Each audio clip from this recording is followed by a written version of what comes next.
Welcome to Soldiers Guide channel. Indian Navy Medical Assistant Medical Branch 2024 second batch November கான notification already release ஆயிருந்தது.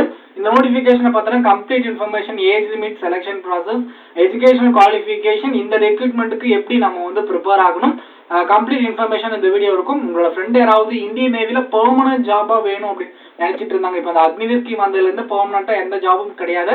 அதாவது 10th 12th லெவலுக்கு எந்த ஒரு permanent ஜாபும் இல்லாத இருந்தது.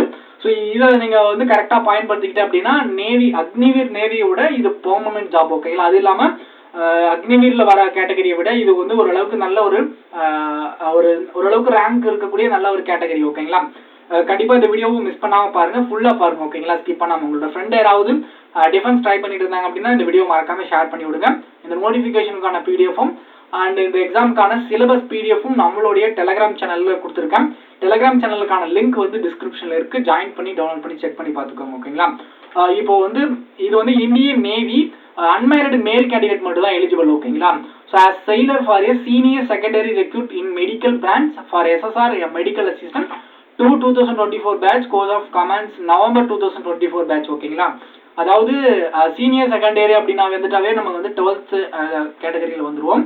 இல்லை SSR மெடிக்கல் அசிஸ்டன்ட், SSR நிறைய பேர் அக்னிவீர் SSR நிறைய பேருக்கு தெரியும். அந்த SSRல மெடிக்கல் அசிஸ்டன்ட் இது பெர்மனன்ட் ஜாப், ஓகேங்களா? அக்னிவீர் மாதிரி 4 வருஷம் கிடையாது, ஓகேங்களா? அதை முதல்ல எனக்கு தெரிஞ்சுக்கோங்க. அடுத்து எலிஜிபிலிட்டி கண்டிஷன் அப்படின்னு பார்த்தோம் அப்படின்னா இதுக்கு அப்ளை பண்ணுறீங்க அப்படின்னா ஒன்ஸ் வந்து நீங்கள் அன்மேரிட் மேல் கேண்டிடேட்டாக இருந்தால் மட்டும்தான் நீங்கள் அப்ளை பண்ண முடியும். அண்ட் அதுக்கப்புறம் வந்து பார்த்தோம் அப்படின்னா இதுக்கான SSR medical assistant November batch அப்படின்னு சொல்லியிருந்தாங்க.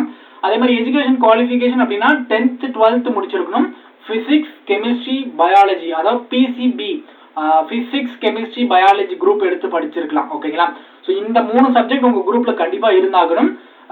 இந்த ஓவராலாக உங்களுடைய சப்ஜெக்டில் வந்து 50% மார்க் இருக்கணும். ஒவ்வொரு சப்ஜெக்ட்லையும் வந்து 40% ஈச் சப்ஜெக்டில் வந்து 40% வந்து உங்களுடைய மார்க் இருக்கணும், ஓகேங்களா?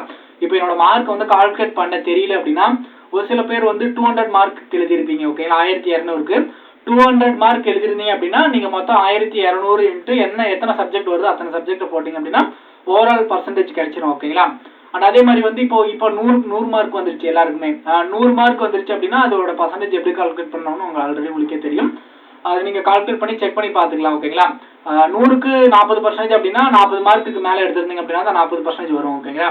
அடுத்து வந்து ஏஜ் லிமிட் அப்படின்னு பார்த்தோம் அப்படின்னா 1 நவம்பர் 2003க்கு அப்புறம் பிறந்திருக்கணும். 30 ஏப்ரல் 2007க்குள்ள பிறந்திருந்தீங்கன்னா மட்டும்தான் எலிஜிபிள், ஓகேங்களா? இன்னொரு வாட்டி சொல்லிடுறேன், 1 நவம்பர் 2003க்கு அப்புறம் பிறந்திருக்கணும். இதே அக்டோபர் 2003 பிறந்தீங்கன்னா எலிஜிபிள் கிடையாது. 31 அக்டோபருக்கு பிறந்தீங்க அப்படின்னாலும் எலிஜிபிள் கிடையாது. எக்ஸாக்டா 1 நவம்பர் 2003 இருந்து தான் 30 ஏப்ரல் 2007க்குள்ள பிறந்திருந்தீங்கன்னா மட்டும்தான் எலிஜிபிள். ஏஜ் லிமிட்டோட ஏஜ் ரிலாக்ஸேஷன் எதுவும் கிடையாது, ஓகேங்களா? அடுத்து வந்து செலெக்ஷன் ப்ராசஸ் அப்படின்னு பார்த்தோம் அப்படின்னா ஸ்டேஜ் 1, ஸ்டேஜ் 2, ஸ்டேஜ் 3, ஸ்டேஜ் 4 அப்படின்னு நடக்கும். இதில் வந்து பார்த்தோம் அப்படின்னா ஃபர்ஸ்ட் வந்து உங்களுடைய நீங்கள் அப்ளை பண்ணும்போது உங்களுடைய மார்க் இருக்கும் இல்லையா? ஸோ 10th 12th நீங்கள் என்ன மார்க் எடுத்திருந்தீங்களோ அந்த மார்க்கின் அடிப்படையில் வந்து ஷார்ட் லிஸ்ட் பண்ணுவாங்க, ஓகேங்களா? ஃபர்ஸ்ட் ஷார்ட் லிஸ்ட் பண்ணுவாங்க ஸ்டேஜ் 1ல. அதுக்கப்புறம் ஸ்டேஜ் 2ல என்ன கண்டக்ட் பண்ணுவாங்க அப்படின்னா PFT அண்ட் PST கண்டக்ட் பண்ணுவாங்க. Physical fitness test and physical standard test conduct பண்ணுவாங்க. அதுக்கப்புறம் வந்து நீங்கள் ரிட்டன் எக்ஸாமினேஷனுக்கு போவீங்க. இது ஸ்டேஜ் 2ல ஃபிசிக்கல் முடிச்சுட்டு ரிட்டன் எக்ஸாமினேஷன் இதெல்லாமே ஒன்றா நடக்கும். ரிட்டன் எக்ஸாமினேஷன் முடிச்சதுக்கப்புறம் உங்களுக்கு ரெக்ரூட்மெண்ட் மெடிக்கல் எக்ஸாமினேஷன் ஒன்று கண்டக்ட் பண்ணுவோம், ஓகேங்களா? ஸோ இது எல்லாமே இந்த ஸ்டேஜ் செலெக்ஷன் ப்ராசஸ், ஓகேங்களா? இப்போ ஸ்டேஜ் 1க்கான ஸ்டார்ட் லிஸ்ட் எப்படி நடக்கும் அப்படின்னா இப்போ நீங்கள் 10th 12th நீங்கள் முடிச்சு இந்த குறிப்பிட்ட சப்ஜெக்ட் எடுத்து படிச்சிருக்கீங்க அப்படின்னா இதில் வந்து ஒரு சில பேர் வந்து 50% மார்க் ஓவராலாக இருக்கணும். ஒவ்வொரு சப்ஜெக்ட்லேயும் 40% மார்க் இருக்குன்னு சொல்லியிருந்தாங்க இல்லையா? ஸோ இதோட ஓரளவுக்கு ஒரு 50 அப்புறம் 70-80% மார்க் மேலே எடுத்திருந்தீங்க அப்படின்னா நீங்கள் கண்டிப்பாக அப்ளை பண்ணுங்கள், எல்லாருமே ஷார்ட் லிஸ்ட் ஆகலாம், ஓகேங்களா? அண்ட் அதே மாதிரி வந்து பார்த்தோம் அப்படின்னா இதில் வந்து பர்சன்டேஜ் கண்டிப்பாக இருக்கணும். நீங்கள் லோ மார்க் இருந்தாலும் அப்ளை பண்ணுங்க, ஹை மார்க் இருந்தால் கண்டிப்பாக விடாமல் அப்ளை பண்ணுங்க, ஓகேங்களா? கண்டிப்பாக கிடைக்கும். ஷார்ட் லிஸ்ட் ஆனதுக்கப்புறம் தான் உங்களுடைய அட்மிட் கார்டு வந்து நீங்கள் டவுன்லோட் பண்ணி அதுக்கப்புறம் PFTக்கு போகிற மாதிரி இருக்கும். இந்த ரெக்ரூட்மெண்ட்க்கு நீங்கள் ட்ரை பண்ணுறீங்க அப்படின்னா அடுத்தடுத்த ப்ராசஸ்க்கு நான் உங்களுக்கு அப்டேட் பண்ணுறேன், ஓகேங்களா? ஸோ அடுத்து வந்து பார்த்தோம் அப்படின்னா ஸ்டேஜ் 2ல வந்து ஃபிசிக்கல் ஃபிட்னஸ் டெஸ்ட் கண்டக்ட் பண்ணுவாங்க. 1.6 கிலோமீட்டர் வந்து 6 minutes 30 seconds கம்ப்ளீட் பண்ணுற மாதிரி இருக்கும். இதை கம்ப்ளீட் பண்ணி முடிச்ச உடனே ஒரு 2 minutes ஒரு 5 minutes பிரேக் கொடுப்பாங்க. அதுக்கப்புறம் 20 ஸ்குவாட் அப்ஸ் எடுக்கணும். அதுக்கப்புறம் ஒரு 15 புஷ்அப்ஸ் எடுக்கணும்.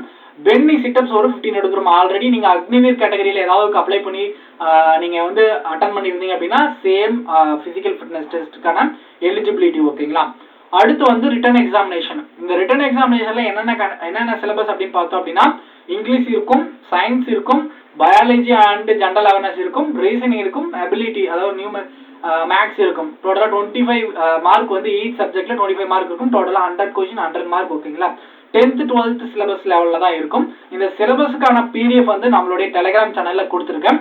டெலிகிராம் சேனலுக்கான லிங்க் டிஸ்கிரிப்ஷனில் இருக்குது. ஜாயின் பண்ணிக்கிட்டீங்க அப்படின்னா அதில் வந்து ஃபர்ஸ்ட் நோட்டிஃபிகேஷன் இருக்கும். அதுக்கப்புறம் air force medical assistant syllabus PDF exam syllabus PDF இருக்கும். நீங்கள் செக் பண்ணி பார்த்துக்கலாம். உங்களுக்கான டியூரேஷன் அப்படின்னு பார்த்தோம் அப்படின்னா எக்ஸாமுக்கு 1 hour டைம் கொடுப்பாங்க. ஓகேங்களா.